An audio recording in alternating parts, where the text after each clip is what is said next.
question, which I should have done from the very beginning. But let me ask you. Showing that these planes were tracking Charlie. At various times there were Erica is, various times there were Rob McCoy is. But the consistent thread here is faith events, like Kingdom to the Capitol tour. Assuming you're right, and I don't know, but I know Erica Kirk, when asked about this, said on CBS, if you want to go through my flight log, go right ahead. It's very boring. You, Candice, say I was here on this date. I have a photo on my phone to prove I was actually in hospital having contractions.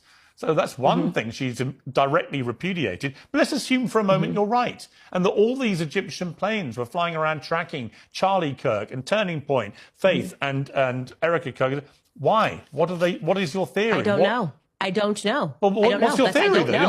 You must have an idea. My theory is that we should investigate everything strange that happened on that day so we can figure out what happened. But are you suggesting that? Are you suggesting why is everybody so? Why are we pretending that we don't know why we ask questions? Like why? Like you're a journalist. You know what this is. You're like, what's going on? What's going on? Why do you want to know why these planes were tracking Charlie? Well, my theory is that we are being sold absolute Fed slop. The media is doing their Operation Mockingbird Part 2 scenario by telling us, well, unless you absolutely have a conclusion, you can't even ask the question. Yes, we very well can.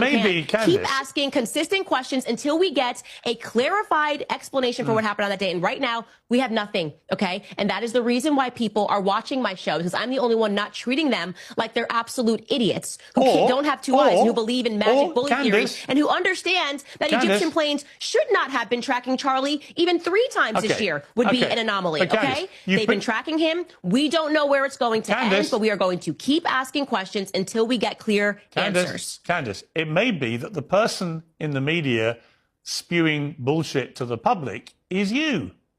No, nice try. It's not. It's you by saying, why are you asking questions? Don't you worry about Mikey's feelings? Everyone knows what this is. And like I said, because we have the example, the concrete example of after JFK's assassination, the media members quite literally being put on the payroll of the CIA, we have a historical example that we can look at and go, we're not doing that again. Doesn't matter how many times you keep telling the public that I'm spewing bullshit. It is only because there has not been anything that has come out of this investigation that makes any sense that the public is not listening to. I am sorry to say this, Piers, people like you. And what I love about you and I sitting down is that this exact same time last year, you were doing the same weird questioning and making all these things when I said that they were committing a Holocaust against the Gazans, and then you changed your mind. Actually, Piers, this time, I'll see you next year when you change your mind again, and we have more information about what happened, and you realize that the difference between me and you is that I have the courage to take the risks and ask the questions first, okay, before it's popular. You wait until it becomes popular, and then you change your mind. You may remember that one of your courageous moves was to repeatedly tell the world that Brigitte Macron is a man.